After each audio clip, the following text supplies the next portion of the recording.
እንደ ሰለስቱ ደቂቅ ያለ ሰው ቢያገኝ እግዚአብሔር ዛሬ ከዛ የበለጠ ነገር ያደርግ ነበር። ምድርን ሐሳቧን የሚያስቀይር ሰማያዊ መልእክት ነው ይዘው የመጡት ሰዎች። የምድርን ሐሳብ የንጉሥ ሐሳብ የሚያሽር ሃይማኖት ድርሳኑ ላይ ብቻ አይደለም ነው። እኔ ድርሳኑ ላይ ብቻ እውቀታቸውን መስርተው ለክርክር የሚነሱ ሰዎች ይህን ቢያዩት መልካም ነው። የሰው ምስያ የተባለው ማለት ነው። ውጭ ያሉት ተበልተዋል፣ ውስጥ ያሉት ግን ድነዋል። ዛሬ እንግዲህ ይህንን በዓል ሲያከብሩ ምዕመናን የንጉሥ ሐሳብ ማሻር የሚችል ሃይማኖት እንዳለችው እያሰቡ ነው ማክበር ያለባቸው። ኢየሱስ ያድናል እንላለን፣ ደግሞ ይችንም ጨምረ ገብርኤል ያድናል። ዛሬ እንግዲህ ቅዱስ ገብርኤልን ከነገረ ድህነት ጋር ከመዳናችን ጉዳይ ጋር አያይዘን ብዙ ጊዜ ስሙ ይጠራል። አሁን የምናከብረውን በዓል ከፊታችን ያለው እሑድ የምናከብረው ታኅሳስ ገብርኤልን ከዚሁ ጋር በዝርዝር ተጽፎ እናገኘዋለን። አንዳንድ የብሉይ ኪዳን ታሪኮች ወደፊት የሚመጣውን የሐዲስ ኪዳን ነገረ ድህነት በሐዲስ ኪዳን የሚደረገውን የሰው ልጆች የመዳን ታሪክ እንዲያሳዩ ተደርገው የተቀመሩ የተሰሩ ናቸው። እዚያ ላይ ብቻ የሚያቆሙ እዚያ ላይ ብቻ የሚቀሩ አይደሉም። ለዚህም ነው አሁን በዚህ ታኅሳስ 19 ላይ ስናከብር ይህንንም በዓል በጣም በልዩ ሁኔታ በደመቀ ሁኔታ እናከብረዋለን። ግን ሰው እዛች ላይ ብቻ ያለችውን ተርከን ነግረንም ስለምንሰደው ይመስለኛል ወደ ነገረ ድህነት አልፎ ተሻግሮ ታሪኩን አሻግሮ አገናኝቶ ከክርስቶስ የማዳን ስራ ጋር በዚያ ወቅት የተጣሉ ሰለስቱ ደቂቅ በእሳት ባቢሎን የተጣሉት ሰለስቱ ደቂቅ በእሳተ ገሃነም ከተጣሉ የሰው ልጅ ነፍሳት ጋር አገናኝቶ በዚያ ወቅት ሊያድናቸው መካከላቸው ላይ የተገኘውን የሰው ልጅ ይመስላል ተብሎ የተጠራውን እሱን ደግሞ ከክርስቶስን አድርጎ ተርጉሞ የመረዳት ችግር በሊቃውንቱ ዘንድ ብቻ ካልሆነ በስተቀር ሊኖር የሚችለው አልፎ ወደ ሕዝቡ ይሄ ትርጉም ይሄ ምስጢር ሲብራራ ሲገለጽ ሲነገርም ስለማናየው እንደው ይህንን በደንብ ብናነሳው ጥሩ ነው። ምክንያቱም በጣም ሰፊ የሆነ የነገረ ድህነት ታሪክ እዛ ውስጥ ስለምናይ ማለት ነው። ምናልባት አንጨርሰውም እንጂ ምናልባት ባለን ሰፊ ጉዳይ ነው። ልክ ነው፣ ሰፊ ነው። ባለን አጋጣሚ ሆኖ ደግሞ ዛሬ የተጣበበ ጊዜ ነው ያለን፣ ፕሮግራሞች ተደራርበዋልና ራሱ እንዲያው ቅዱስ ገብርኤል መባሉ ወይም ደግሞ እንደ አዳኝ በእርግጥ ከዚህ በፊት መምህር ብርሃኑ መሰሉኝ ብርሃኑ አድማስ በሰፊው ጽፏልና በዚህ ጉዳይ ላይ አንዳንድ በየድርሳኑ አንዳንድ ጊዜ ሚካኤል፣ ሌላ ጊዜ ዑራኤል፣ ሌላ ጊዜ ቅዱስ ገብርኤል የሚል አለ። ሰለስቱ ደቂቅን ያዳነ ማለት ነው። ሰለስቱ ደቂቅን ያዳነ የሚል መልአክ እንደየገድሉ፣ ግን በዋናነት ቅዱስ ገብርኤል ብለን የምንናገርበት ራሱን የቻለ ምስጢር አለው። ገብርኤል የሚለው ስሙ በራሱ ማለት ነው። ከስሙ ባሻገር ግብሩ ቅዱስ ገብርኤልን እንደሆነ የሚያመለክቱ የምስጢር አስገዳጅ ሁኔታዎች አሉ በሰለስቱ ደቂቅ ላይ የተገለጠው ማለት ነው። እነሱን ለማዳን እና ምናልባት የቆየ ጽሑፍ ሊሆን ይችላል እንጂ ሰዎች ማንበብ ይችላሉ የሰፊውን ነገር በዚህ ጉዳይ ላይ ማን ነው ያዳናቸው የሚለውን። ዋናው ነገረ ክርስቶስ ነው እንደተባለው። ነገር ግን ደግሞ ለነገረ ክርስቶስ ምሳሌ ወይም ጥላ የሆኑ አካል እስኪመጣ ጥላ ረጅም አይደለ? የጠዋት ወይም ማታ ጥላ በጣም ረጅም ነው። ከረጅሙ ጥላ መካከል እንግዲህ አንዱ የሐዲስ ኪዳን ጥላ ከሆኑት መካከል አንዱ ይሄ ታሪክ ነው እና ቅዱስ ገብርኤል ስንል እንደሚታወቀው ዮሐንስ ራእይ ምዕራፍ 12 ነው። በሚካኤል እና በሰራዊቱ ከዘንዶ ጋር ጦርነት ነበረ። ሚካኤል ሰራዊቱ ከሚካኤል ጋር ሆነው ዲያብሎስን በተቃወሙት ጊዜ ዘንዶም አልቻላቸውም ተብሎ እንደተጻፈ በዚያ የጦርነት ጊዜ የቤተ ክርስቲያኑ ታሪክ የሚያስረዳው በዚያ በሰማይ የተነሳውን ነውጥ ያረጋጋውና ጸጥ እንዲል ያደረገው መልአኩ ቅዱስ ገብርኤል እንደሆነ ነው። የቤተ ክርስቲያናችን ሊቃውንት አሁንም በታሪክ እንደነገሩን የቅዱስ ገብርኤል ድምፅ ንቁም በበህላዊ ነው የሚለው ነው።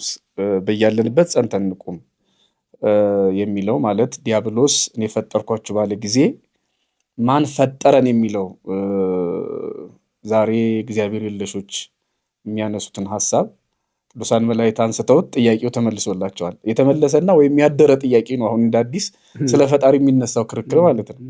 ቅዱሳን መላእክት ማን ፈጠረን አሉ። እኔ ነኝ የሚል ድምፅ አልሰሙም። ተፈጥሮን አይተው ነው። ተፈጥሮ ነው አምላክን የገለጠላቸው። ብርሃን ነው አይደል ገለጠላቸው የሚለው ወዝንቱ ብርሃን ኮኖ ጥበብ ወአእምሮ። ያ ዕውቀት ምንድነው? ብርሃኑ ዕውቀት ሆነላቸው። በተፈጥሮ ውስጥ አምላካቸውን አወቁት። ያወቁትን አምላክ አመለኩት። ያመለኩት አምላክ ተገለጠላቸው እና በዚያ ያለንበት ጸንተን እንቁም ብሎ ባረጋጋበት ቅጽበት እንግዲህ ታሪክ እንደሚናገረው ይህንን ብስራት በመናገሩና መላእክትን በማጽናቱ ቅዱሳን መላእክት ባሉበት ጸንተው እንዲቆሙ በማድረጉ አብሳሪ ተብሏል። ያን ጊዜ ሁራ አብስራ ለሁለተ ኢያቄም የሚለው እሱ ላይ ማለት የኢያቄም ልጅ ሂድና አብስራት ተባለ። ሐና አልተፈጠረችም፣ ኢያቄም አልተፈጠረም፣ አያቶቿም አልተፈጠሩም፣ አዳም አልተፈጠረባቸው፣ ሰው አልተፈጠረም። ሰው ሳይፈጠር የድንግል ማርያም ነገር ዜና ሆኗል። የኢያቄም ልጅ ሄዳ አብስራት የሚለው ይሄ ቤተክርስቲያናችን ታሪክ ነው። ስለዚህ አሁን ገብርኤል ማለት ከዚህ የተነሳ አብሳሪ ወይም ደግሞ አምላክ ወሰብ ተብሎ ተተረጎመ። የስሙ ትርጓሜ በራሱ ይመጣ ዘንድ ይሆን ዘንድ ያለውን የአምላክ ሰው መሆንን ምስጢር የሚገልጥ ሆነ። የአምላክን ሰው መሆን የሰውን አምላክ መሆን ምስጢር የተሸከመ ስም ነው ገብርኤል ማለት። ስለዚህ እዚህ ሰዓት ላይም ቅዱስ ገብርኤል ሚናው መጥቶ እንደ መልአክነቱ ተአምር አድርጎ ሶስቱን ወጣቶች ከማዳን ባሻገር ነገረ ክርስቶስ ላይ ትኩረት እንድናደርግ የሚያደርገን ይህ ምስጢር ነው አይደለም። ስለዚህ አሁን በዚያ በመላእክት ንውጽውጽታ በመላእክት ፉከት ላይ የጀመረው የቅዱስ ገብርኤል ምስጢር አሁን ደግሞ ወደዚህ መጥቷል እና እኔ አንድ ነገር ጨምሬ ቀጥሉበታል። በዚህ በኦሪት ዘጸአት ምዕራፍ 3 ላይ ቁጥር 1 ጀምሮ ሌላ የእሳት ታሪክ አለ። አሁን ትንቢተ ዳንኤል ምዕራፍ 3 ላይ ያለው በእሳት መካከል የገቡት ሶስት ወጣቶች አንድ መልአክ ገብቶ እሳት ውስጥ ታይቷል። ኦሪት ዘጸአት ምዕራፍ 3 ላይ አስቀድሞ በእሳት መካከል አንዳንድ ጊዜ እግዚአብሔር እየተባለ የሚገለጥ ሌላ ጊዜ መልአክ እየተባለ የተጠራ በመጽሐፍ ቅዱስ ውስጥ ያው እግዚአብሔር ነው። እግዚአብሔር ባለበት መላእክቱ ስለማይጠፉ መልአክ እያለ ደግሞ ቀጥሎ ይናገረዋል። ከዚህ በፊት በሌላ መርሃ ግብር አይተነዋል መሰለኝ። እና እሳት ውስጥ የተገለጠ እግዚአብሔር ነበረ ዘጸአት ምዕራፍ 3 ላይ። አሁን ደግሞ በገብርኤል በኩል ራሱ ናቡከደነጾር እንደተናገረው መቼም እግዚአብሔር ጊዜ ካለን የምናየው ድንቅ ነገር ነው። ናቡከደነጾር በራሱ ወራብኡሰ ይመስል ከመውልደ እግዚአብሔር፣ አራተኛው ደግሞ እኛ ሶስት ሰዎችን ጥለናል፣ አራተኛው እግዚአብሔር ልጅ ይመስላል አለ። አዎ እግዚአብሔር ልጅ ነው። የእግዚአብሔር ልጅ በቅዱስ ገብርኤል በኩል ምስጢሩን እየፈጸመ ነበረ፣ ምሳሌውን እያሳየን ነበረና ዘጸአት 3 ላይ በእሳት ወይም ደግሞ ከቁጥቋጦ ጋር በእሳት ውስጥ ለሙሴ ድምፁን ያሰማው አምላክ አሁን ደግሞ በገብርኤል አምሳል እዚህ እሳት ውስጥ እያየነው ነው ከሶስት ወጣቶች ጋር። ለዚህ አሁን እነዚህ ሁለቱ እሳቶች ታኅሳስ 29 ደግሞ ይፈጸማሉ ማለት ነው። ምሳሌነታቸው ያልቃል እዚያ ላይ አማናዊት ቅድስት ድንቅ ቁርቋጡ ወይም ደግሞ ጸባጦስ ድንግል ማርያም ትሆናለች። ከሷ የሚወለደው እሳቱ መለኮት ስጋ ይለብሳል ወይም አምላክ ሰው ይሆናል፣ ሰው አምላክ ይሆናል። ታኅሳስ 29 በአራት ዓመት አንድ እንግዲህ 28 ላይ የምናከብረው ማለት ነው። እና ሙሴ ያየው እሳት አሁን ትንቢተ ዳንኤል ምዕራፍ 3 ላይ ደግሞ እያየ ነው። ይሄ እሳት ምንድን ነው? ገብርኤልስ እዚህ እሳት ውስጥ ለምን ታየ? ሶስት ወጣቶች እነማን ናቸው? ሶስት መሆናቸው ምን ይወክላል የሚለውን ደግሞ እስኪ ባለን ጊዜ እናያለን ማለት ነው። መልካም ነው። እኔም የሁለት ሊቃውንት ትርጓሜ እያየው ነበረ። ከዚህ ጋር ተያይዞ የቅዱስ ኤፍሬም ዘሶርያን እና የአባ ጀሮም ትርጉም እያየው ነበረ። እነዚህ ሁለቱም ሊቃውንት ተስማምተው ለዚህ አሁን ላነሳው ጥያቄ መልስ ሊሆን የሚችል ነገር ጽፈዋል። እኔም የዲያቆን ብርሃኑ አድማስን ጽሑፍ አንብቤዋለሁ። በወቅቱ ጊዜው ረዝሟል እንጂ አሁን አንብቤዋለሁ፣ አስታውሳለሁ። እነዚህም ሊቃውንት የተናገሩት ሶስቱንም መላእክት እዚህ ላይ ያስተባብሯቸዋል። እንደውም አባ ጀሮም የሶስቱንም ስም ከነ ትርጉማቸው የስማቸውም ትርጉም በራሱ የሚመራ ወደዚህ ነው ይላል። የትንቢተ ዳንኤል ምዕራፍ 8 ቁጥር 16 ነው ቁጥር 16 ላይ ያለውን ቃል ስንመለከተው መልአኩን እየመራ የሚያመጣው የሚናገረው የሰው ድምፅ አለ። የሰው ድምፅ ነው የሚሰማው ነቢዩ በትንቢቱ ማለት ነው። ትንቢቱ ላይ መጽሐፉን ብንመለከተው እንደውም ብናነበው የተሻለ ሳይሆን የሚቀር አይመስለኝም። 8:16 ላይ ያለው ቃል ማለት ነው። 15 ላይ እኔም ዳንኤል ራእዩን ባየሁ ጊዜ ማስተዋልን ፈለግኩ፣ እነሆም የሰው ምስያ በፊት ይቆሙ ነበር። በኦቫልም ወንዝ መካከል ገብርኤል ሆይ ራእዩን ለዚህ ሰው አስታውቀው ብሎ የሚጮኸውን የሰውን ድምፅ ሰማሁ። እኔም ወደ ቆምኩበት ቀረበ፣ በመጣም ጊዜ ፈርቼ በግንባሬ ተደፋሁ። እርሱም የሰው ልጅ ሆይ ራእዩን ለፍጻሜ ዘመን እንደሆነ አስተውላለኝ ይላል። አሁን የሰው ድምፅ አለ፣ ገብርኤል ደግሞ አለ። ገብርኤልን የሚያዘው አንድ የሰው ድምፅ አለ። ይሄ ገብርኤል ሆይ ብሎ የተጣራው የሰው ድምፅ ቅዱስ ሚካኤል ነው ይላል ቅዱስ ኤፍሬም ዘሱርያ። ቅዱስ ሚካኤል ገብርኤልን አመጣው እና ራእዩን አስታውቀው ብሎ ነገረው ይላል። ቅዱስ ገብርኤል ደግሞ ራእዩ ለፍጻሜ ዘመን እንደሆነ እስከ ዕለተ ምጽአት እስከ ዳግም ምጽአት ድረስ ያለውን የሚያጠቃልል ራእይ እንደሆነ ወደፊት ምዕራፍ 7 ጀምሮ ያየው ራእይ ስለነበረ ማለት ነው ያንን ያብራራለታል። አሁን ይህንን ወሰደና ደግሞ አባ ጀሮም ምን ብሎ ነው የተረጎመው? ሚካኤል የስሙ ትርጉም መኑ ከመ እግዚአብሔር ማለት ነው። እግዚአብሔር ያለ ማን ነው ማለት ነው። አሁንም ፍርድ ያለ ከእግዚአብሔር ዘንድ ነው። ስለዚህም ቅዱስ ሚካኤል ወደ ገብርኤል አመጣ። ገብርኤልን መኑ አምላክ ወሰብ ማለት ነው። ፍርዱን እግዚአብሔር ፍርዱን የሚገልጠው ደግሞ በማን በኩል ነው? በልጁ በኩል ነው ይላል። ቅዱስ ገብርኤል በትክክልም የልጁ ምሳሌ ነው። ምክንያቱም ስሙም ራሱ የሚያሳየው ነገረ ስጋዌን ስለሆነ እሱን ያሳያልና ብሎ እግዚአብሔር ይላል። ጀሮም ይቀጥልና የማዳን ስራዎቹን በሩፋኤል በኩል ሲገልጣቸው እናያለን። ለምን ከተባለ እግዚአብሔር ፈዋሽ ነው ማለት ነው ስሙት በራሱ ሩፋኤል የሚለው እና ሶስቱንም መላእክት በነገረ ድነት ላይ እንዴት እንዳሳተፋቸው እንዳገናኛቸው ነው የሚያሳየው። እዚህም ላይ አሁን በድርሳነ ሚካኤል ሚካኤል እንዳዳናቸው ቢነገር፣ ገብርኤልም ላይ ደግሞ ልክ እንደዛው ገብርኤል እንዳዳናቸው ቢነገር፣ እዚህ መጽሐፉም እኮ ራእዩ ላይ የሰው ምስያ ብለው ይግለጠው እንጂ ያ ሰው ማን ነው በትክክል ሰው ነው እንዳትል አያየውም። የሰው ምስያ ነው ያለው ሲጀመርም። ይህንን ሊቃውንቱ የሰው መልክ ይዘው ነው የሚታዩቸው ይላል። የሰው መልክ ይዘው ይታዩቸዋል። ግን ደግሞ ከሰዎች መካከል እንዳንዱ ሆነው ራሳቸው ነቢያትም ከመላእክት ጋር አብረው ስለሚውሉ ራሳቸውን እንደ መልአክ እንዳይቆጥሩ ትዕቢት እንዳይሆንባቸው ምስያ ነው የሚታያቸው እንጂ በአካል ሊጨብጡት የሚችል ነገር ደግሞ አይደለም። እሱ ብቻም አይደለም፣ ድምፁን ሲሰሙ ይወድቃሉ በግንባራቸው። የእግዚአብሔር መላእክት ምን ያህል ኃያላን እንደሆኑ እንዲረዱ። ምክንያቱም መላእክት በዚያ ወቅት ከነቢያት ጋር ባልንጀሮች ሆነዋል፣ አብረው ይኖራሉ። ነቢያቱም ራሳቸው ከመላእክት ጋር ይነጋገራሉ። በዚህ መካከል በነቢያቱ ላይ ትዕቢት በመጣችባቸው ነበር ይላል እና አብረው ከሰው ተለይተን በቃ ከመላእክት ጋር ሆኗል ኑሯችን ብለው ባሰቡ ነበር። ይሄ እንዳይሆን በግንባራቸው እስኪወድቁ ድረስ ፍርሃት ይመጣባቸዋል። ግን ደግሞ መላእክት ራሳቸው አንስተው ደግሞ ያጽናኗቸዋል። በግንባራቸው የተደፉትን እነሱን አንስተው ደግሞ እንደገና አበረታኝ ይላል። አሁን ምዕራፍ 10 ላይ ስንሄድ አበረታኝ የሚለው ነገር አለ። እንደዚህ አይነት ስራ ይሰራ ነበረ እና እነዚህ ሶስቱ መላእክት ለነቢያት እንዴት ባለ በነገረ ድነት ውስጥ እንዴት እንዳገዟቸው ነው የምንመለከተው። እና ድርሳኑ ላይ ብቻ አይደለም ነው። እኔ ድርሳኑ ላይ ብቻ እውቀታቸውን መስርተው ለክርክር የሚነሱ ሰዎች ይህን ቢያዩት መልካም ነው። የሰው ምስያ የተባለው ማን ነው? ከዛ ራእዩን አስታውቀው ብሎ ያዘዘው ማን ይሆናል? አንድ የባቢሎን ሰው ሊሆን አይችልም። አንድ የኢየሩሳሌም ሰው ሊሆን አይችልም። በዚህ ወቅት የኢየሩሳሌም ሰዎችን ባጠገቡ የሉም። ሲጀመርም የባቢሎን ሰዎች ናቸው እንዳይሉን ከእግዚአብሔር ራእይ ተገልጦለት ለነቢዩ አስታውቀው ብሎ መልአኩን ማዘዝ የሚችል ሰው ማን ነው? እሱ ሚካኤል ካልሆነ በስተቀር በእርግጥም ሊቁ እንደተረጎመው ማለት ነው። እና ከስሙ ትርጓሜም ጋር አያይዞ በዚህ መልኩ ነው የሚገልጸው። ምዕመናንም እንዲሰሙን አሁን የምንፈልገው ነገር ሶስቱም መላእክት አዳኝ ተብለው የሚጠሩበት ምክንያት ወይም ሰለስቱ ደቂቅን አዳኑ ተብሎ የሚጠሩበት ምክንያት የእግዚአብሔር ማዳን በሶስቱም በኩል ስለተገለጠ ነው። ይሄ የሰለስቱ ደቂቅ ታሪክ ደግሞ የአዳም ልጆች ለዘላለም የሚቀበሉትን መከራ በሲኦል የሚቀበሉት መከራ የሚወክል የሚያሳይ ገላጭ የሆነ ታሪክ ስለሆነ ነው። በወቅቱ ያ ታሪክ እኮ ተደርጓል። ግን ያ ታሪክ ፍጻሜው መጨረሻው ያ አይደለም። እንዲያውም ነቢዩን ምንድን ነው ብሎ የነገረው መልአኩ? ይሄ የዚህ ታሪክ ፍጻሜ የዚህ ራእይ ፍጻሜ አሁን አይደለም ብሎ አይደል የነገረው?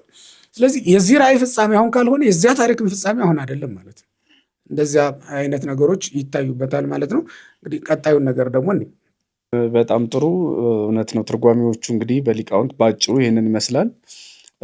በሌላ መልኩ ደግሞ ምናልባት እዚህ ሶስት ወጣቶች ጋር አብረን እንግዲህ ነገረ ድነት ስንል ከልደቱ በፊት መቼም ብቻውን ነገረ ድነትን የምንማርበት ጊዜ ስላልሆነ አብረን የሶስቱን ወጣቶች አናንያ፣ አዛርያ፣ ሚሳኤልን አብረን እናነሳለን እና ብዙ ታሪክ ነው ያለው ከምርኮ ጀምሮ እስካሁን ያለው ነገር፣ ተመርጠው ወደ ቤተ መንግስት የገቡበት ሁኔታ፣ እንደገናም ደግሞ ትንቢተ ናህሌ ምዕራፍ 1 ጀምሮ ባለው ታሪክ ውስጥ የሚደንቅ ታሪክ ነው ያላቸው።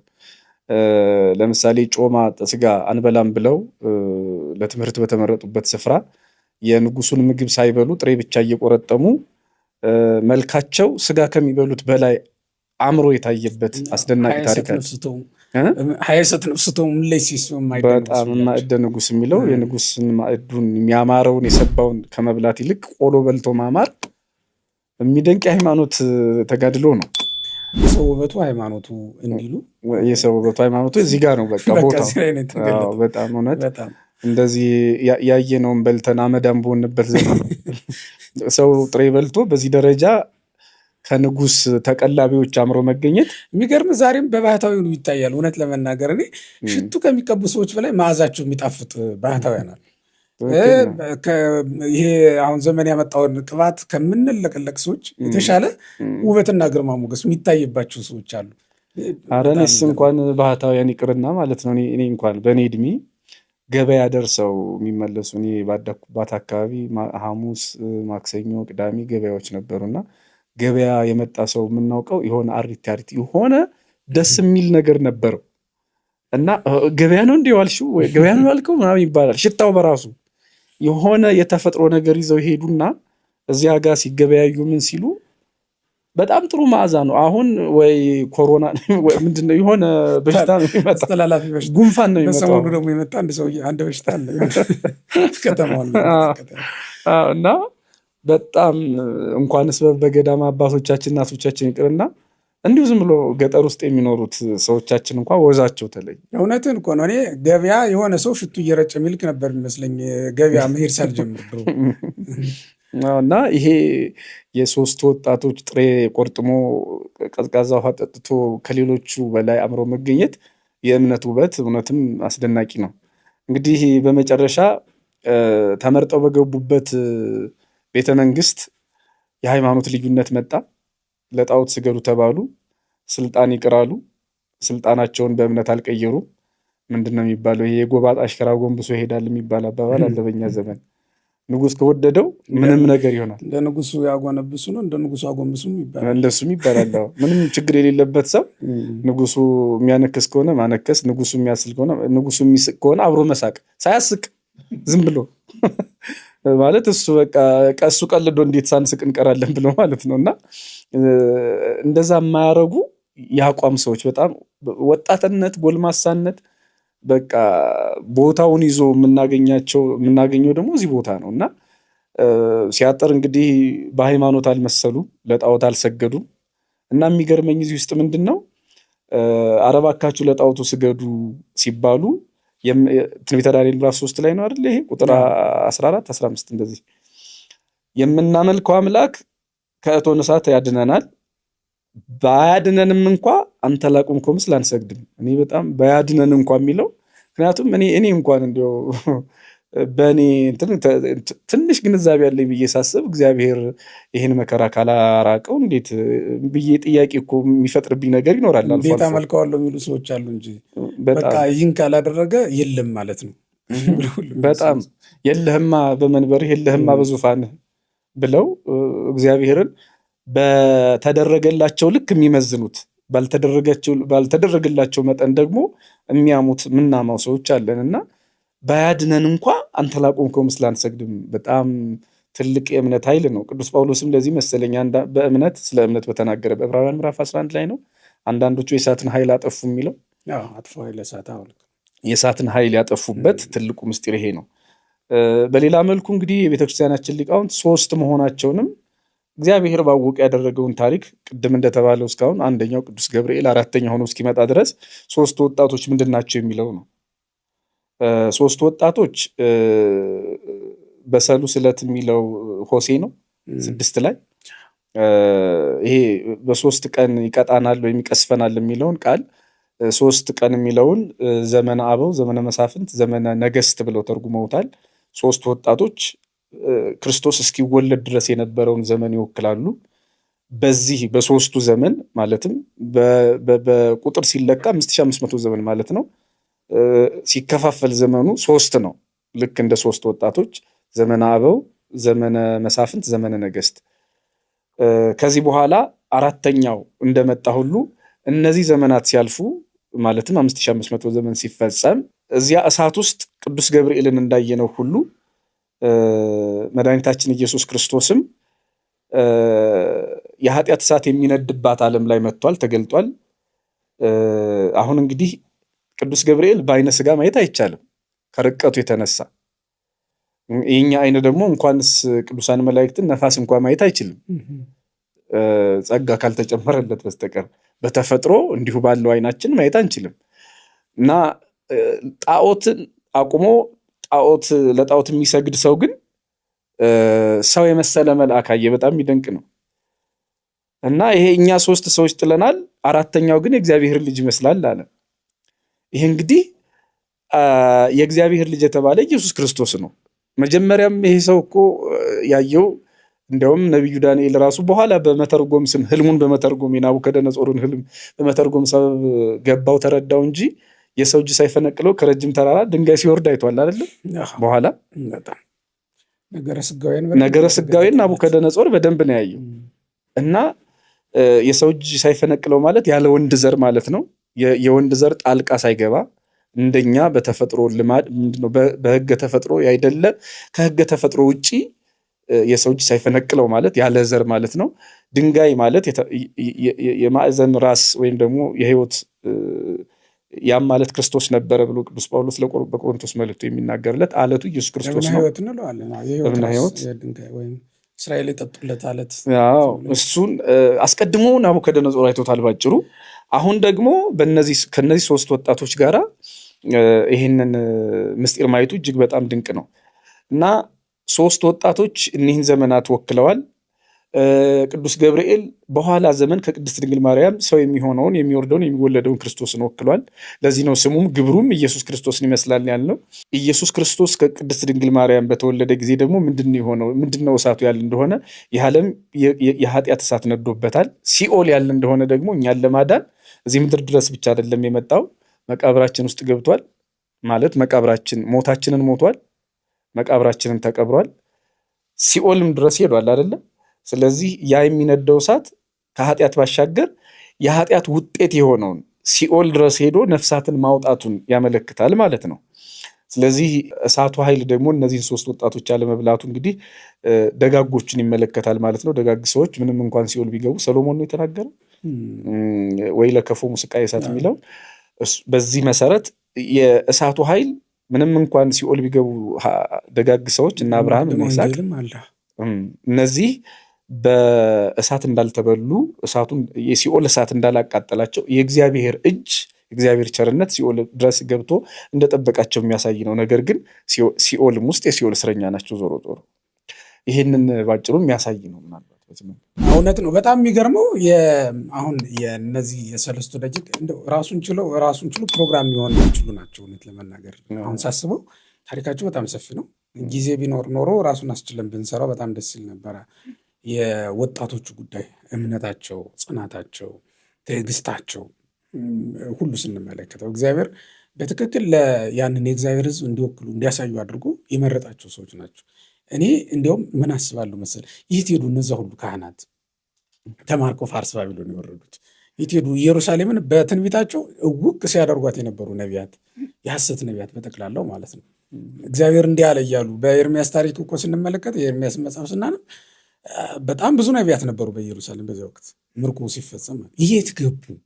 አንዳቸውም እኮ ለአምልኮተ እግዚአብሔር ምስክር ሊሆኑ አልቻሉም። እነዚያ ወጣቶች ብቻ ከመጀመሪያው ጀምሮ ነው የምንመለከተው። አሁን ትንቢተ ዳንኤል ስንመለከት የተጋድሏቸውን ጅማሬ ነው የሚያሳየን። ምዕራፍ 3 ላይ ስንደርስ ግን የተጋድሏቸውን ፍጻሜ እንመለከታለን። ክብራቸው ጭምር እዛ ላይ ነው የሚገለጠው። እዚህኛው ላይ በጥቂቱ የተገለጠው በመልካቸው ላይ የተንጸባረቀው የእግዚአብሔር ጸጋ፣ እዛኛው ላይ ግን በአደባባይ ሃይማኖታቸው ስትገለጥ ከአምላካቸው በስተቀር ሌላ ማንንም እንዳያመልኩ ብሎ አዋጅ ያስቀየረ ሃይማኖት ተመልከት። ምድርን ሀሳቧን የሚያስቀይር ሰማያዊ መልእክት ነው ይዘው የመጡት እነዚህ ሰዎች። የምድርን ሀሳብ የንጉሥ ሀሳብ የሚያሽር ሃይማኖት ነው የተገለጠባቸው።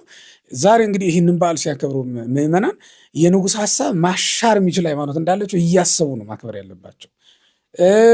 ምድርን መለወጥ መቆጣጠር የሚችል ሀሳብ ማሸነፍ የሚችሉት አይደለም ምድራውያን ወይም ነገስታት ራሳቸው ማሸነፍ የሚችሉት ሃይማኖት አይደለም። ግን ያ መሆን የሚችለው እንደ ሰለስቱ ደቂቅ አይነት ጽናትና ትዕግስት ያለው ክርስቲያን ሲገኝ። አለበለዚያ ምድር ላይ ዝም ብሎ ሃይማኖቱ ወርዶ ስራ ሊሰራ አይችልም። በፍጹም በሰው ነው እግዚአብሔር ስራ የሚሰራው። ሲወለድ በሰው ነው አይደል? ከሰው ነው የተወለደው፣ በሰው ነው ስራ የሰራው። ትንቢት ሲያናግር በሰው ነው፣ በኋላም ወንጌል ሲያሰብክ በሰው ነው። እግዚአብሔር ያለ ሰው የሰራውን ስራ እስኪ ንገረኝ፣ ምን አለ? ምንም። በምድር ላይ ስራ ሊሰራ ከፈለገ እግዚአብሔር በሰው ነው የሚሰራው። እንደ 3 ደቂቅ ያለ ሰው ቢያገኝ እግዚአብሔር ዛሬ ከዛ የበለጠ ነገር አያደርግም ነበር? ሃይማኖታችን እንደዚህ አይነት ጽናት ያለው ሰው ብታገኝ ኖሮ በእውነት 3 ሰው ከሲኖዶስ 3 ሰው ከቤተክርስቲያን 3 ሰው ከሀገር 3 ሰው ከሆነ ማህበር ልትል ትችላለህ። እንዲህ አይነት ቢገኝ ያንን የበዛውን ሀሳብ እና ብዙዎችም የተቀበሉትን ሀሳብ የማስቀየር መብት አለው፣ ስልጣን አለው ለማለት መብት አለው ብዬ ስናገር፣ መብት አሁን ላይ ስትፈልግ የምታከብረው ወይም ደግሞ እንትን ነው መሰለኝ። ይሄ ግን ስልጣን ነው፣ ኃይል ነው፣ ማታልፈው ነገር ነው ማለት ነው። ይህንን ደግሞ ያደረጉት ዋጋ ከፍለው ነው። ጥሬ መብላት ተመልከት፣ ፈቃደ ስጋን መጎሰም በመጀመሪያ የወሰኑት ውሳኔ፣ ከአሕዛብ መለየት ተመልከት፣ የወሰኑትን ውሳኔ። ይሄ ቀላል መራቅ አይደለም፣ ከዓለም ዓለምን መጸየፍ መተው ካልቻልክ እንዴት ነው ወደ እግዚአብሔር መጠጋት የምትችለው? ያንንም ይዘህ ይህንንም ይዘህ ሊሆን አይችልም። እና ወደዛ ተጠጉ። የተጠጉትን አምላክ አላሳፈራቸውም፣ ተቀበላቸው ማለት ነው። ስትጠጋው ይቀበልሃል። ግን የሆነ ነገር ይዘህ ሂደህ አይደለም እንዲቀበልህ የምታደርገው።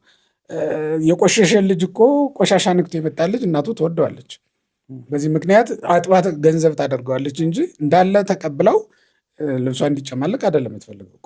ቆይ ብላ ታጥበዋለች፣ ባለበት ታጸዳዋለች። ከዛ በኋላ አካል ታደርገዋለች፣ ገንዘብ ታደርገዋለች፣ እቅፏ ላይ ታኖረዋለች። እግዚአብሔር እንዲህ ነው የሚፈልገው። ይዘው የመጣውን ነገር ማያስፈልግ ከሆነ እንድትተው ይፈልጋል። እነዚህ ሰዎች በዛ መንገድ መጥተው ነው የእግዚአብሔር መልክ ምሳሌ በፊታቸው በመካከላቸው እስኪገለጥ ድረስ ትልቅ ስራ መስራት የቻሉት እንደዛው ነው። እና መጡ፣ በኋላም እሳት ውስጥ ገቡ። የአንዳንድ ሊቃውንት ትርጉም እያየው ነበር። አንድ የሮም ሊቀ ጳጳስ ሂፖሊቶስ ዞረም የሚባለው የእሱን ትርጉም እያየው ነበር። የእሱ ትርጉም ላይ ነው ሰንሰለቱን የበላ እሳት እነሱ እንዴት አልበላቸውም ይላል። በጣም ነው የሚገረመው የሚደንቀው። ሰንሰለቱን የበላ እሳት እነሱን ግን አልበላቸውም። የእነሱ ሰውነት ከሰንሰለቱ ይልቅ ለእሳቱ ምቹ ነበር አይደል? ግን የቅርቡን የሩቆቹን ወታደሮች የበላ እሳት ደግሞ አልበላም። እሱም ደግሞ የሚገርም ነው። ውጭ ያሉት ተበልተዋል፣ ውስጥ ያሉት ግን ድነዋል። በጣም ነው የሚገርመው። እና ይሄ ምንን ያሳያል ትለኝ እንደሆነ ይልና ሰንሰለቱ እሳቱን በልቶታል። እውነት ነው። ይሄ እሳቱ እኮ የስልጣን እግዚአብሔር ምሳሌ ነው።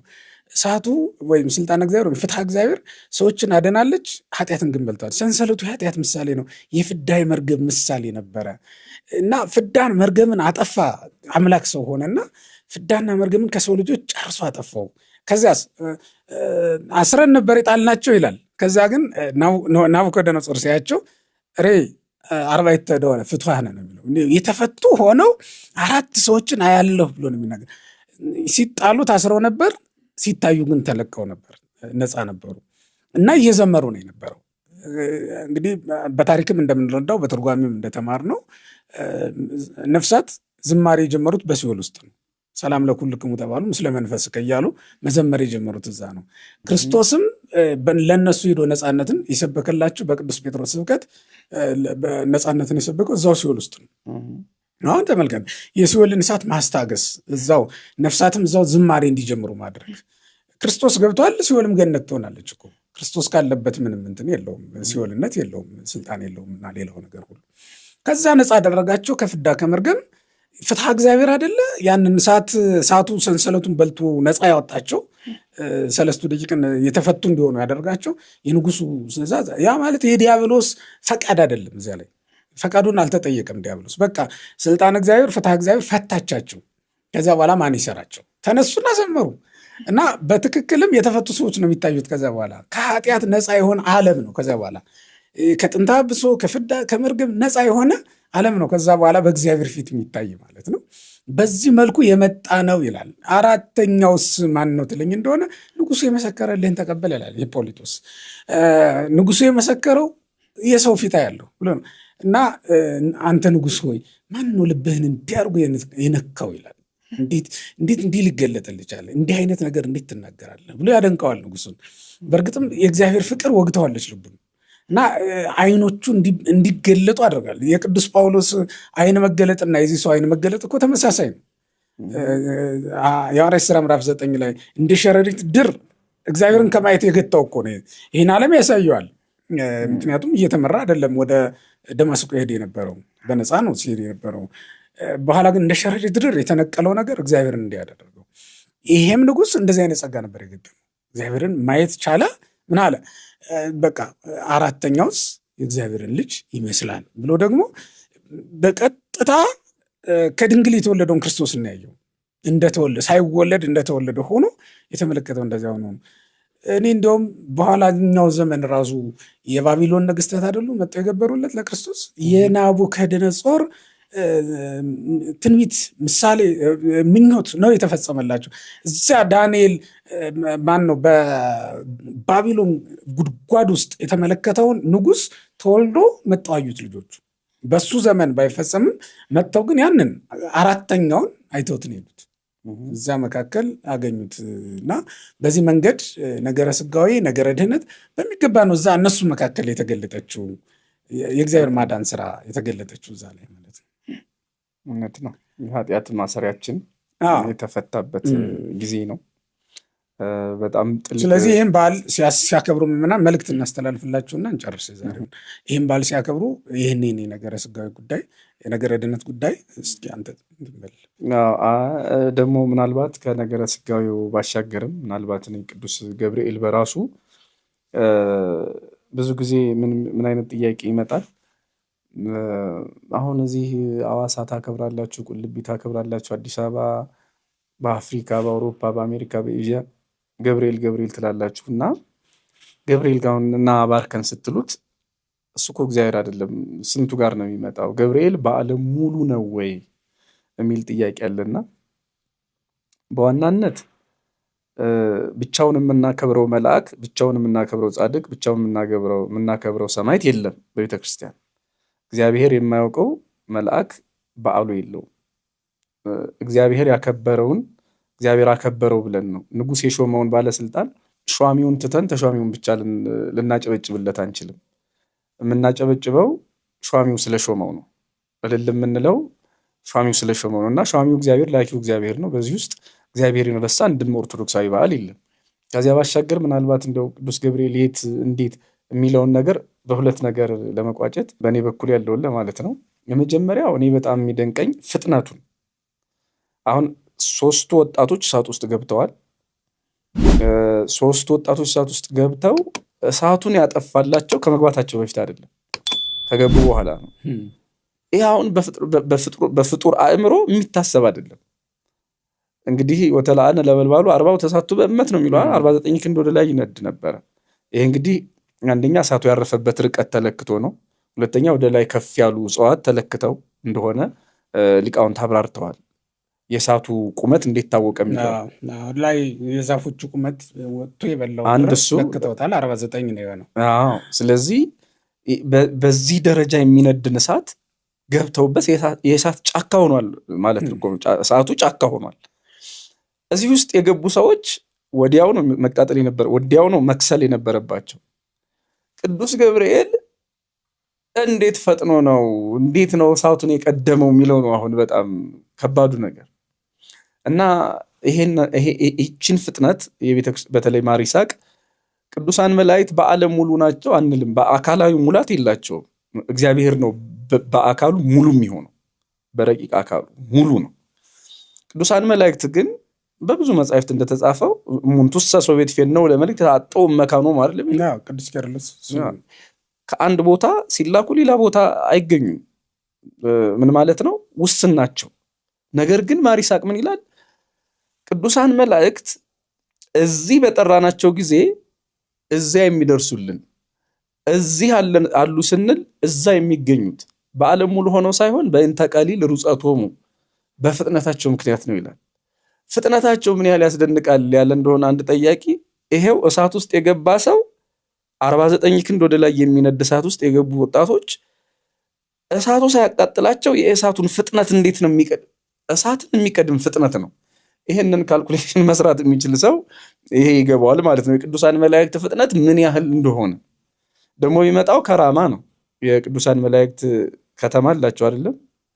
3 ከተማ አለ። ምንድነው 3 ሰማያት አሉ። ከተሞቹ 10 ናቸው አይደል? 10 ከተሞች 3 ዓለማት እነዚህ አሉ። ስለዚህ አሁን ራማ የተባለ መካከል ላይ ያለ ሰማይ ነው የቅዱስ ገብርኤል ሰማይ ማለት ነው። ከዚያ እዚህ ምድር ላይ የመጣበት ቅጽበት አረዚያው አጠገባቸውስ ቢቆም ለምን እሺ ሰማዩን እንተውና እዚያውስ ቢሆን ከባቢሎን ቤተ መንግስትስ ቢላክስ እንዲያውም አንድ ጸሐፊ እኔ በጣም የሚገርመኝ እንዲህ አይነት ነገር ሳስብ እዛውስ ቢሆን የሚለውን ሳስበው የሆነ ወቅት ጣይቱ ሆቴል ተቃጥሎ ነበር አይደል? እና በጣም እየመደመደው ሲሄድ በጣም ብዙ ሰው ደነገጠ። በጣም የደነገጠው ብዙ ሰው እሳትና ድንገተኛ እዛው ጎኑ ነው፣ ፊት ለፊት ነው ያለው፣ ትንሽ ሻገር ብሎ ነው ያለው። እና አንድ ጸሐፊ ምን ብሎ ነበር በወቅቱ ማህበራዊ ድረገጽ ላይ ጉርብትናችንን የጣይቱ ሆቴልና የእሳትና ድንገተኛ አደጋ ያድርግብን ብሎ ነበርና ስንጎዳ ማይደርስልን በቃ አመድ ላይ ሊመጣ ይችላል በእርግጥ እና እንደማንኛውም ለቅሶ ደራሽ ነው የሚሆነው። ይሄ ማለት እንግዲህ ሰዎች ስለሆኑ ነው፣ ልንፈርድባቸው አይደለም። መኪናቸው የቴክኒክ ችግር ሊገጥመው ይችላል፣ መንገድ ሊዘጋባቸው ይችላል፣ እነሱ ሊደክማቸው ይችላል። ብዙ ነገሮች አሉ እስኪደርሳቸው ድረስ ሰዎች ናቸው፣ ጥሪ እስኪደርስም ድረስ እንደዚህ አይነት ነገር። ቅዱስ ገብርኤል ወይም ደግሞ ቅዱሳን መላእክትስ እኛን ለማዳን ሲመጡ መቼስ ጎማ የሚነፍስበት መኪና ይዞ አይመጡም። አንድ በሌላ መልኩ መንገድ አይዘጋባቸውም እና ከአይን ጥቅሻ የፈጠነ ማዳናቸውን ረዳትነታቸውን እናያለን። ለዚህ ይሄው ትንቢተ ዳንኤል ምዕራፍ 3 ላይ የምናየው የእሳት ምድጃ ይህንን መሰክራልና የሚገርመው እኮ እሳቱ ጠፍቶ ነው እንዳንል እዛ አጠገባቸው ሲጥል እየጣለ የእሳት ሰንሰለት እየበላ እንደው ለአንዳንዶቹ በዛውም እግረ መንገዱን እንደው ወኮነ እሳት ከመማይቆሪ ዘይጽ በሚል ነው ማለትና እንደ ውሃ ቀዘቀዘ ሲባል ግብሩን ለውጦ ውሃ ሆነ ማለት አይደለም። የውሃ ግብር ኖረው ለማለት ማያቃጥል ሆነ ለማለት። ምን አይነት እሳት ሆነ? ከተማ ላይ አንድ ወቅት አንድ ወንድማችን ኧረ አያቃጥልም ብንለው ያላመነን እሳት ማለት ነው። እኔ እንዳልሆነ አሁን ምፈራው እሱን ከተማ እንደገባው አካባቢ ማይጠየቅ ጥያቄ ጠይቅ ነበር እና የእሳት ስዕል ሁሉ እሳት እየመሰለኝ ተቸግሬ ደግሞ ይሄኛው ምንድነው እኛ አሁን እስካሁን የምናውቀው አርቲፊሻል ብርቱካን፣ ሙዝ ምናምን ነው። አሁን ደግሞ አርቲፊሻል እሳት እናያለን። ይነዳል እኮ ብርሃን አለው፣ ሙቀት ግን የለውም። ኧረ እኔ ዱባይ ሄጄ እባብ መስሎኝ በትክክል የጎማ እባብ ድንግጭት ሩጬ ሄጃለሁ። እና ይሄ በቃ እሳቱ የማያቃጥል ሆነ ለማለት ነው። ያኛው ግን እውነተኛ እሳት ነው። ተፈጥሮን አልቀየረም፣ ግብሩን ቀየረ። ይሄን ያደረገ ማን ነው? መልአኩ ቅዱስ ገብርኤል። ከመግባታቸው በፊት አድርጎት ቢሆን አንደነቅም፣ ግን እሳትን የቀደመ ፍጥነት ነው። አሁን እኛ ቅዱሳን መላእክትን በየትኛውም ሀገር ላይ ድረሱልን ባርኩን የምንላቸው ደግሞ መጽሐፍ ቅዱስ ይላል ዘፍጥረት 48 ምናልባት ምዕራፍ እንዳልተሳሳት ያዕቆብ ልጆቹን የሚባርክበት 48:16 ይመስለኛል። ጥሩ ነው 48 ነው የልጅ ልጆቹ 48:16 ላይ ደግሞ መላእክት ሲባርኩ እናያለን። ምን አድርጉ ይላል? እኔን ከክፉ ያዳነኝ እግዚአብሔር መልአክ እነዚህን ብላቴኖች ይባርክ ይላል እና ይጠብቁናል፣ ያድኑናል። እና ገብርኤል ያድናል ማለት ነው የዛሬው መልእክት። ኢየሱስ ያድናል እንላለን፣ ደግሞ ይችንም እንጨምራለን። ገብርኤል ያድናል፣ ይሄው ከሚነድ እሳት አድኗል። በነገራችን ላይ ግን ገብርኤል ከቦታ ቦታ ተንቀሳቅሶ እዚህ መምጣት ይግድ ነው ወይ? ባለበት ሆኖም እኮ በረዴት ነቢያቱ ሐዋርያቱ ሲያደርጉት እንደነበረው ማድረግ ይችላሉ። እሱም አንዱ ነገር ነው። አሁን ኤልሳ የሰማርያን ቤተ መንግስት ለመጠበቅ ሶሪያ መሄድ የለበትም። የሶሪያን ምክር ባለበት ሰምቶ ባለበት ደግሞ ለሰማርያ ቤተ መንግስት መልእክተኛ ልኮ የሰማርያን ቤተ መንግስት ከአደጋ መጠበቅ ችሏል። አሁን ከቦታ ቦታ መሄድ አይጠበቅበትም ለኤልሳ። ከዛም ደግሞ ከሶሪያ ቤተ መንግስት ተልከው የመጡ ሰራዊቶችን እነማን እንደሆኑ ለማወቅ እንደ ገያዝ ወጥቶ ለመመልከት አያስፈልገውም።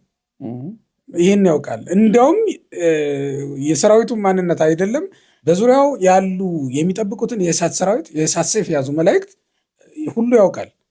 እና በዙሪያው የከበበውን የእሳት ፈረስ እሱ አውቆት ነበር። ለገያዝ የተገለጠለት ቆይቶ ነው፣ ለኤልሳ ግን የተገለጠለት ቀድሞ ነው። አሁን ልዩነታችን እዚህ ላይ ነው። ቤተክርስቲያን እንደ ኤልሳ የኤልሳ አይን ነው ያላት፣ የገያዝ አይን አይደለም ያላት። እንደ ገያዝ በር ከፍታ ስትወጣ አይደለም ነገሮችን የምታያቸው፣ ውስጥ ሆናም ታያቸዋለች። ውስጥ ሆናም የእግዚአብሔር ረድኤት ሲመጣላት በደንብ በሚገባ ታውቀዋለች። አሁን ከዓለም ጋር ያላት ልዩነት ይሄ ነው። አንዳንዶቹ ደግሞ አይገባቸውም። ዙሪያቸው የተሰለፈውን የሶሪያ ሰራዊት ነው የሚመለከቱት። ስለዚህ መደንገጣቸው የማይቀር ጉዳይ ነው። ከዛ በኋላ ግን የእሳት ፈረሶች ደግሞ የእሳት ፈረስ የተጫኑ መላእክት ደግሞ ሲገለጡላቸው የበለጠ ደግሞ ይገረማሉ። ለምንድን ነው እዛ ደረጃ እግዚአብሔር በመጽሐፍት ያጻፋቸው ምስጢራት በደንብ ሳንመረምር ለማስተማር ባንወጣም መልካም ነበር። እውነት ለመናገር ከዚህ ይጠብቃል፣ ቢያንስ ኋላ ከማፈር ይጠብቃል። ዲያዝ እኮ አፍሯል። ተመልከት፣ አልቆልናል እኮ ያለው ገብቶ አባቴ ሆይ አልቆልናል። ምን ከተከበናል። የከበቡትን አዳኞች ሳያይ የከበቡትን ገዳዮች ነው ያየው። አሁን አይኖቻችን መለያየታቸው ትምህርታችን የተለያየ እንደሆነ አድርጎታል። እና እዚህ ላይ እርማት ቢሰጥ ጥሩ ነው። ማለቴ እንደው ያልተሳሳተ ትምህርት አስተምረው ህዝቡን ጭምር ቢመጣ እውነት እኮ ነው የሚሉ የዋሃም ስላሉ ማለት ነው። የተሳሳተ ትምህርት በጣም እንዴ ጎርፍን ምንጭ ነው ብለው የሚያደንቁ ሰዎች አሉ እኮ። ምክንያቱም ሲምቦለቦል በጣም ነው የሚያስፈራው። ይሄማ የሚያቋርጥ አይደለም፣ በቃ ይሄ እግዚአብሔር የሆነ ምንጭ አመንጭቷል ማለት ነው። እዚህ እስክትል ድረስ ማያቋርጥ ጎርፍ ሊቀጥል ይችላል። ግን ቆይተ ትንሽ ጊዜ ነው መጠበቅ፣ ይጠፋል እሱ ራሱና እኔ በሚገባ ሰሚዎችም በሚገባ መስማት፣ ሊሰሙት የሚገባቸው መስማት፣ ተናጋሪዎችም አውቆ መናገር ጥሩ ነው። ራስንም ከአፍረት ይጠብቃልና ማለት ነው። እና ከቦታ ቦታ መምጣትም የግድ አይደለም። ባሉበት ሆኖም በረድኤት በተሰጣቸው ጸጋ ልመናችንን መስማት ይችላሉ። ባሉበት ሆኖም ረድኤት እንድናገኝ ሊያደርጉን ይችላሉ። ረድኤት እግዚአብሔር እንዲኖረን ሊያደርጉን ይችላሉ። መቼም ቴሌ አንድ ታወር ነው የሚተክለው እዛ የሆነ ቦታ ላይ፣ ከዛ አየሩን ተቆጣጥሮ ነው እንጂ እያንዳንዳችን በር ላይ እንትን አይተክልልን፣ ታወር አይተክልልን። በዛ ሁላችንም እንጠቀማለን። እና አንድ ገብርኤል በመላው ዓለም ያሉ የእግዚአብሔርን ሰራዊት መጠበቅ ይችላል። እውነት ነው። እንደዚያ ነው። በዚያ ወቅት እኮ ባቢሎን ሲመጣ ሲመላለስ፣ በዚያ ወቅት እንግዲህ አስብ፣ 3 ደቂቅን አዳነ ብቻ አይደለም የምንለው፣ የገብርኤል የናቡከደነፆርን ልብ እኮ ያሸነፈ እሱ ነው። እና እንዲገለጥለት እያደረገ ማለት ነው። ለምን በምን ይታወቃል ካልከኝ፣ በሐዲስ ኪዳን ራሱ ለእመቤታችን ያንን ነገር ከገለጠ በኋላ ኤልሳቤጥንም እኮ እንድትናገር የሚያደርጋት እሱ ነው። የገብርኤልን ሀሳብ ነው። ያው መንፈስ ቅዱስ አደረባት አይደል የሚለው፣ በገብርኤል አድሮ የተናገረ መንፈስ ቅዱስ አሁንም በኤልሳቤጥ ሲናገር ተሰማዋለህ። ይሄ ማለት የገብርኤል ሀሳብ በኤልሳቤጥም ዘንድ ነበረ። በኋላም መላእክት መጥተው የእግዚአብሔር መልአክ ለእመቤታችን የነገረውን ለዮሴፍም ነግሮታል። ልክ 3 ደቂቅን ሲያድን ለናቡከደነፆር ደግሞ የዳኑበት ምስጢር ይገልጣል። በጣም የሚገርም እሱ ነው። 3 ደቂቅን እንዴት እንደዳኑ አይነግራቸውም። አብረው ነው የዘመሩት። ከዛ የተለየ ነገር አለ። ለናቡከደነፆር ግን የዳኑበትን ምስጢር ነው የሚነግረው። ተረጎመለት ማለት ነው። እና ሁለቱንም ነው ያደረገው። ቤተ መንግስት ገብቶ የንጉሱን ልብ ይቀይራል። እዛ ውስጥ ገብቶ የእሳቱን ኃይል ይቀይራል። የእሳቱን ግብር ይለውጣል ማለት ነው። እና እዚህም እሳቱን ቢለውጥ እዚያም የንጉሱን ልብ ቢለውጥ ሁለቱንም ተችሎታል ማለት ነው። እንደዛ አድርጎ ነው እዚህም የሰራ ለማለት ነው። ስለዚህ በቃ ዛሬ እንግዲህ ምዕመናን በያሉበት ሆነው የቅዱስ ገብርኤልን ዓመታዊ በዓል ያከብራሉ። መልአኩ ቅዱስ ገብርኤል በፈጣን ተራዳይነቱና በመበስርነቱ፣ ያ ማለት አስደሳች ዜናን ይዞ በመምጣቱ የሚታወቅ መልአክ ነው። ዜናዊ ፍስሐ ገጽ ይለዋል እንደውም ቅዱስ ኤፍሬም። በቃ የምስራችን ነጋሪ፣ የምስራችን አብሳሪ ብለን ነው የምናውቀው የምንጠራውም። በዚያ ልክ ነው ሊቃውንቱ የሚያከብሩት። በቤተክርስቲያናችን ዛሬ የሚከበረው እሱ ነው እና 3 ደቂቅን ስናስብ ራሳችንን አድርገን እናስብ። የታሰሩበት ሰንሰለት ኃጢአት፣ ችግር፣ ሌሎች ነገሮች፣ ፈተናዎች አድርገን እናስበውና እግዚአብሔር ዛሬ መልአኩን ልኮ ከዚያ ሰንሰለት ሁሉ እንደሚያድነን፣ ያ ሰንሰለት ከእግዚአብሔር ፍርድ የሚያመልጥ አይደለም። የእግዚአብሔር ፍርድ ሰንሰለት ታቃጥላለች እና የሰው ልጆችን ደግሞ ነፃ ታወጣለች። ማንም ቢሆን ሰንሰለቱን ሊቆርጥልህ ቢመጣ ሰውነትህ ሊጎዳ ይችላል። የእግዚአብሔር ፍርድ ሲሆን ግን ሰንሰለቱን በጥሶ አንተን ሳይጎዳ ያድናል። እሱም በማሰብ ምዕመናን በያሉበት ሆነው የቅዱስ ገብርኤልን ዓመታዊ በዓል እንዲያከብሩ እየጋበዝን እንግዲህ ዛሬ መርሃ ግብራችን በዚህ እናጠቃልላለን። ስለነበረን ጊዜ አባቶቻችን አምላክ እግዚአብሔር ስሙ ለዘላለም የተመሰገነ ይሁን። እግዚአብሔር ይስጥልን። እናመሰግናለን።